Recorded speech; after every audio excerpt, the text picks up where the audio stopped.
In the quiet hours before dawn on July 8th, 2018, a seemingly ordinary moment in San Antonio's Northampton subdivision would set in motion a chain of events that would eventually lead to tragedy. What started as a viral video of a frightening confrontation would later be revealed as just one incident in a string of violence that would ultimately claim a young man's life. Hello, strangers. Welcome back to the Strange Bar and Grill. I'm your host, JP. Today's story is about what happens when violence goes unchecked and escalates to murder.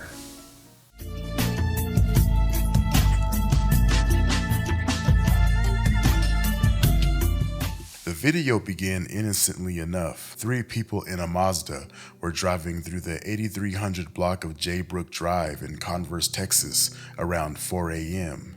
They were dropping off a young woman at her home in the Northampton subdivision when they noticed something unusual.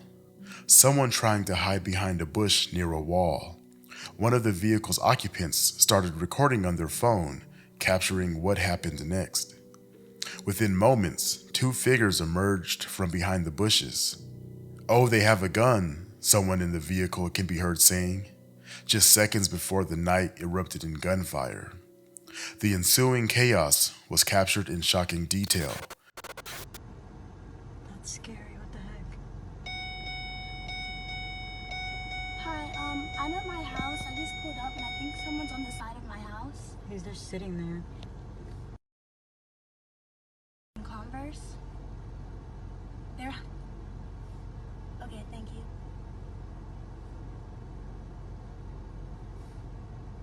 Do you want to tell your mom? No, wait till the cops get here. They're just waiting. I locked the doors, I was like. Yeah. Because if they... Hello? That doesn't mean they're alone.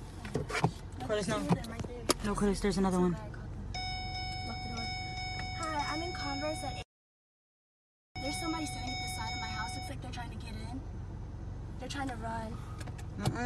I'm reversing. Oh, they have a gun. 83 Jaybrook. I gotta get out of here.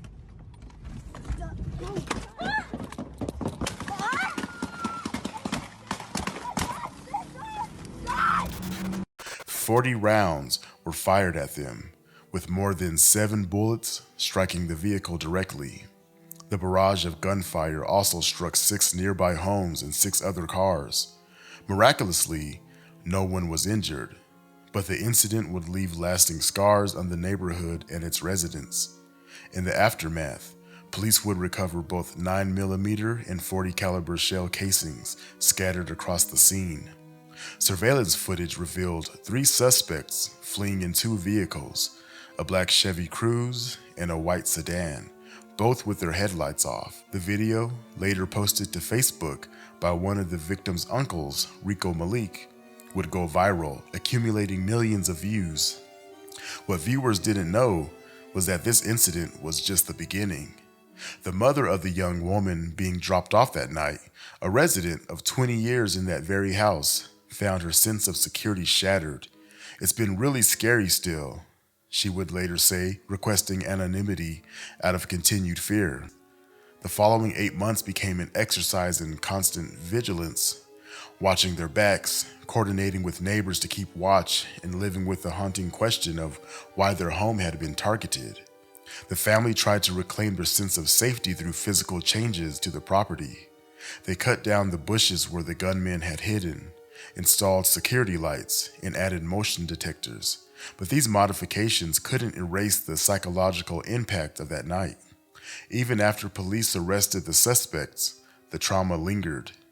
The day after the arrests, exactly 22 years after moving into the house, the mother made the difficult decision to move her family away. "It's really bittersweet," she reflected, "but I know our time is up and it's time to move on." The investigation would take months to unfold, but a breakthrough came on September 20th when Carlos Romero Jr., 21 years old, arrived at Northeast Baptist Hospital with a gunshot wound. Alert detectives noticed his vehicle matched one of the cars that had fled the Jaybrook Drive crime scene. When questioned, Romero refused to cooperate or allow officers to search his vehicle. However, fate would intervene a month later when Romero was arrested on an unrelated drug charge. Armed with a warrant, investigators searched his car and discovered a crucial piece of evidence, a 9mm Luger shell casing that would prove to be a vital link in the case. The second suspect, Dimitri Lavalace, 24 years old, was identified after his .40 caliber Glock was recovered during a traffic stop in Live Oak on September 26th.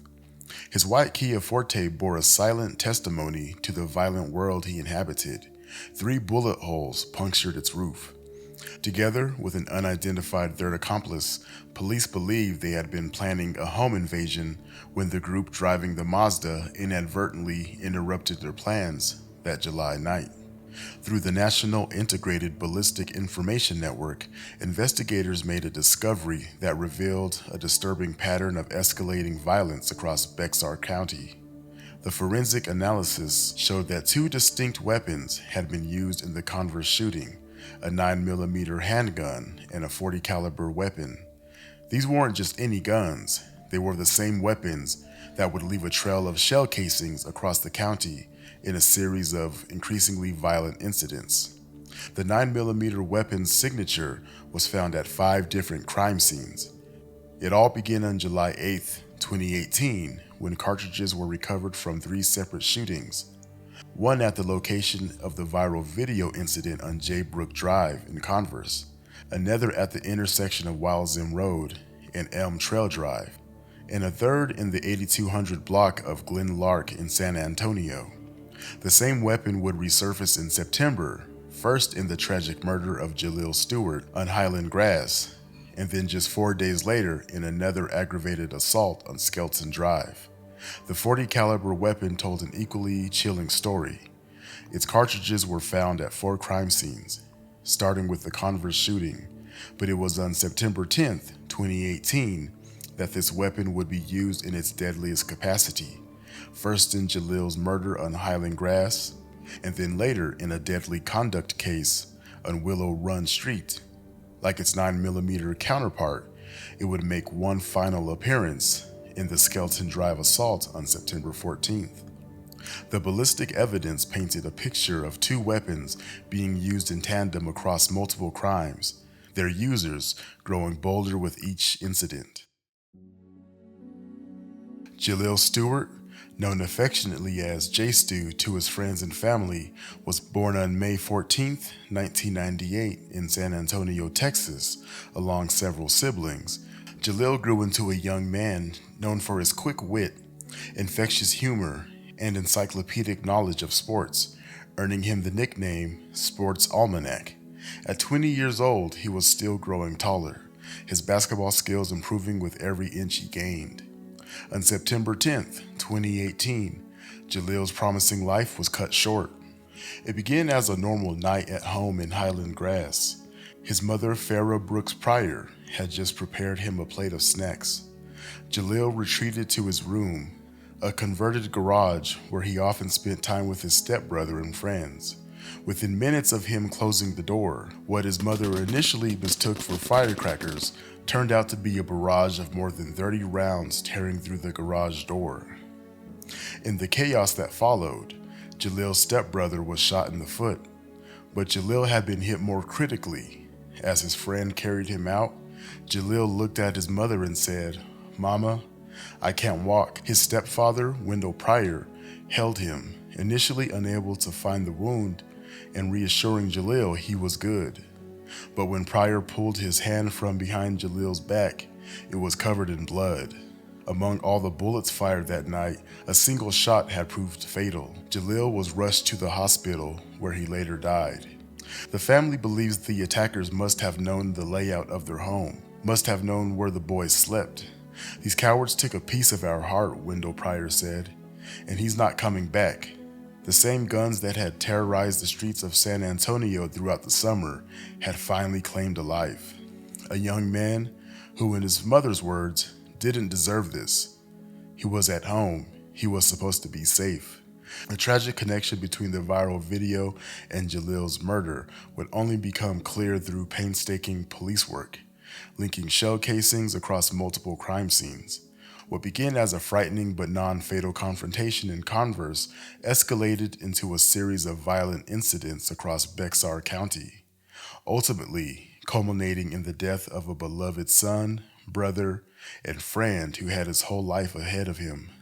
Tragically, the pattern of violence would not end with Jalil Stewart's death. Nearly 2 years later, on August 16, 2020, the same Carlos Romero Jr., who had terrorized the streets of San Antonio in 2018, would be implicated in yet another deadly incident. This time, the violence would unfold at the Salado Creek Apartments. The victim was 28-year-old Kelvron Hardrick, found lying in the apartment complex parking lot with the fatal gunshot wound to the chest. The scene bore hallmarks of a planned operation. Security footage captured Romero Jr.'s vehicle strategically backed into a handicap space just feet from Hardrick's apartment. Inside the victim's home, investigators found signs of forced entry and a ransacked apartment. A safe in the bedroom closet had been tampered with, still containing what police described as a substantial amounts of narcotics. The investigation revealed that Romero Jr. and several accomplices had likely targeted Hardrick's apartment with prior knowledge of the safe's existence, intending to steal it.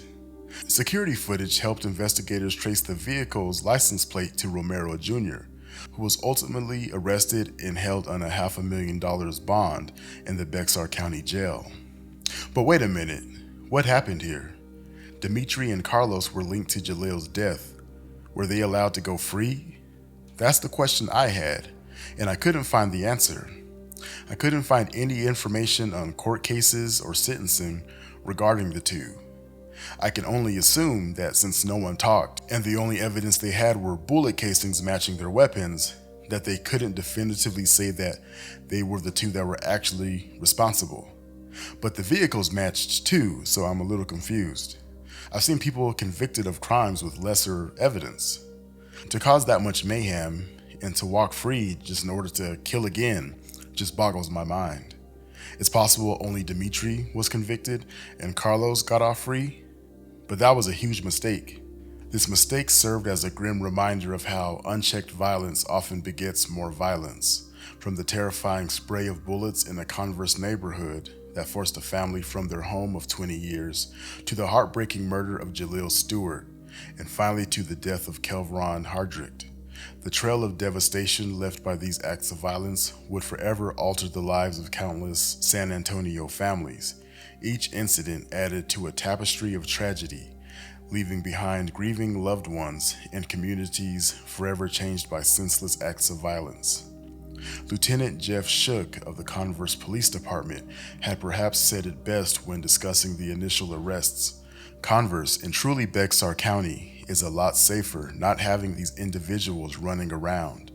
That's fact. Yet the continued violence that followed proved that the impact of such crimes extends far beyond the moments of crisis, creating ripples that affect communities for years to come. Now that's going to be it for today, guys. Let me know what you guys think of this one in the comment section.